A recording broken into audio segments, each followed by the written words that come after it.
Well, I bet you're wishing you watched yesterday's episode now, haven't you? You've no idea why everything's orange. How we ended up at Blackpool. How we've ended up back in League Two. Go back and watch yesterday's episode if none of that stuff makes sense. For the rest of you, get yourselves strapped in. We've got to do it all over again. We're going straight back up to the Championship. That's how we do things at this level.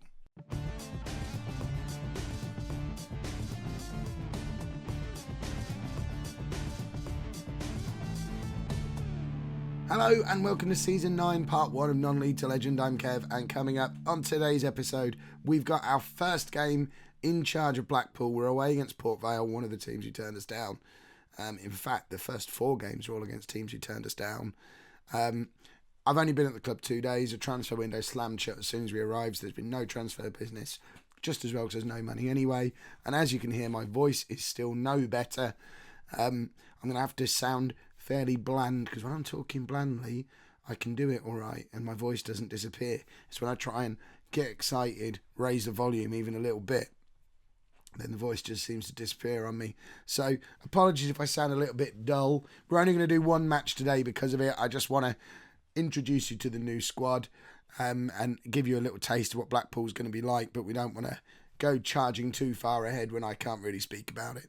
So, luckily, Blackpool at the moment are sat 12th in League 2, and we're only 3 points outside of the playoffs, which is where the target for this season is, a playoff finish. The pre-season media prediction for us is the 10th place finish. The board are looking for the playoffs. The form has been okay. It's very mixed, but importantly, they're used to playing a 4-3-1-2. Now, I'm pretty sure we can muster up a 4-3-1-2 for this squad to play. And this is what such a system looks like. Remarkable, Kev. How do you come up with these tactics? I just know. So, let's meet the players who are going to be in our first 11. I don't really know any of them yet. I don't actually recognise any of the names. I mean, we are 9 years in the future now, so a lot of these are going to be regions, I guess. But you'd think there'd be 1 or 2 names in there I'd recognise from real life. Hopefully some of you lot know who some of this lot are. So, in goal we have Oliver Davis, and I'm meeting this squad for the first time just like you are, so I know nothing about them either, other than the fact that they're in. I mean, I've let the assistant manager pick the team today. I don't know who any of this lot are. I have no idea. So, Oliver Davis, 30-year-old Welsh goalkeeper, 2.5-star current ability and potential ability, been at Blackpool for a long while, but never established himself really as first choice keeper.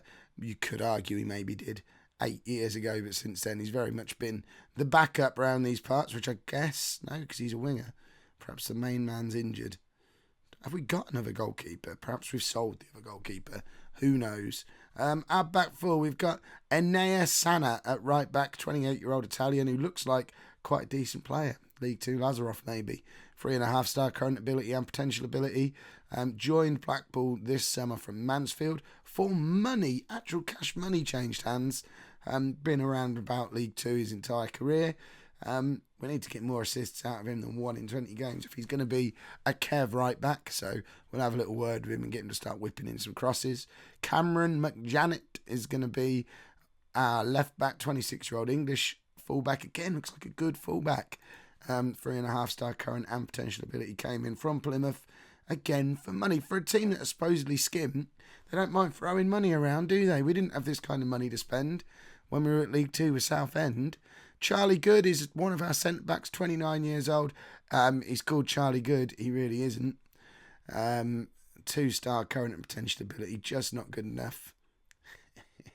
I love a pun. Need to replace him, but obviously the transfer window's closed. We can't even bring in loans. We're going to have to make do with what we've got. And then we've got George Williams, who's a right back, but going to be playing at centre back alongside not good enough. 31 years old. He's another one who we'll look to replace in the summer, but he's been around these parts for a little while. Right, midfield, we have Mukhtar Ali, who is our captain, 27-year-old Somalian international, 3.5-star current and potential ability. Has been here since last year, previously at Swindon. Previous to that, so I guess in real life, Chelsea. So part of the same Chelsea youth group that has Taylor Crossdale as part of it, presumably. We've got Paul Riley in there as well, 23-year-old. Decent potential for this lad. He's playing as a ball-winning midfielder for us today. It doesn't look like he's quite cut out to do that. but, needs must. And he might not be too bad. Who knows? I know nothing about any of them yet. Bruno Lourenço, 26-year-old Portuguese. We've got some nationalities in this Blackpool squad. 3-star current and potential ability. And again, lower league experience aplenty, having started out at Benfica. And then this guy, I reckon he's our star man, our main man, Kevin Shorthouse, 24 years old. Got a bit of value to him, worth £350,000. 3.5-star current ability, can get better as well. 4-star potential ability. Hasn't been scoring anywhere near enough goals or playing well enough for us. He's come through the Ipswich youth team. We're going to be building this team around him. He's going to be our Benteke in behind the front two, and we're going to expect a lot of goals from him. And the goals need to also be coming from Reece Talmash, 25-year-old striker, who's another one who's probably not good enough. Bit of a punt for a non-league player pre-season this year. Hasn't worked out yet. Hopefully now is the time it starts working out. And he'll partner Nikolai Brock Madsen, our top scorer, 32-year-old Danish. Been in Denmark most of his career apart from a spell at Birmingham and then at Forest. Has scored a decent-ish number of goals. 8 goals in 24 appearances. Isn't a disaster. We're going to need more from him, though. I don't really get how this is a team that are only 3 points outside of the playoffs. We don't look that special. Have we been selling players recently? Right, we've lost Tommaso Cacchetti. There you go. We've lost our superstar goalkeeper to Scunthorpe. And apparently we've just signed this guy, who's a defensive midfielder who will never play. Why sign him? Why would we sign another non-league player? It's like we're preparing for a season down in the conference. Madness. Right, let's get into a game. Let's see if we're any good. We're away against Port Vale. They're in the relegation zone. If we're going to have any chance of a playoff push, we need to start well today. Start as we mean to go on. Let's get the cliches out. So, into the game. We have to give somebody a squad number. How terribly exciting. It's that new lad who we said, why bother signing? Obviously, Mr. Assistant Manager, who picked the team today, he's probably the one who signed him. And he snuck him onto the bench today. Yeah, go on, do that. This is very much a fact-finding mission for me today. I don't know if this group of players are any good. I don't know if they're going to play the Kev way. And I don't really have the time, the funds. There's no way to change any of this. It's a situation I've never really been in before. Certainly not in this save. The closest was probably at Tor. And we all saw how that worked out. But we've just got to see what we can come up with based on the players that we've got at our disposal. That's not really my cup of tea, is it? I'm not much of a tactical manager. I'm more of a sign the right players to plug into the system that I already know how to play. We might need to play around with some tactics before the end of this season. We don't want to repeat of last year. We want to make the best of what we've got. We've got no money to spend anyway, so even if we get to the summer and we have a decent-ish run into this season, we're not going to be able to go out and spend loads of money next summer anyway, so perhaps we need to have a little play with the tactics. But certainly seems that the previous manager was playing our way, and when Shorthouse is in and misses an absolute sitter. We've had 2 clear-cut chances now. We should be ahead in this game. There's not really been much else in the way of chances. But we go into half-time. It's 0-0.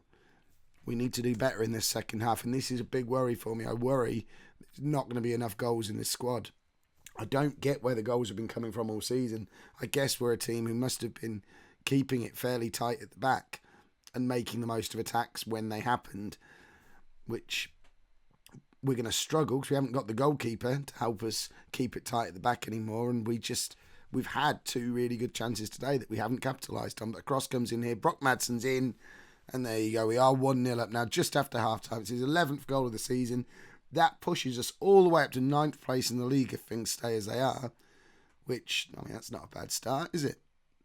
And we'll be just outside that playoff zone. Remember, in League 2, the top 3 go up automatically, then the next 4 in the playoffs. So we're just aiming for a top 7 finish to have that opportunity to push on for promotion for next year.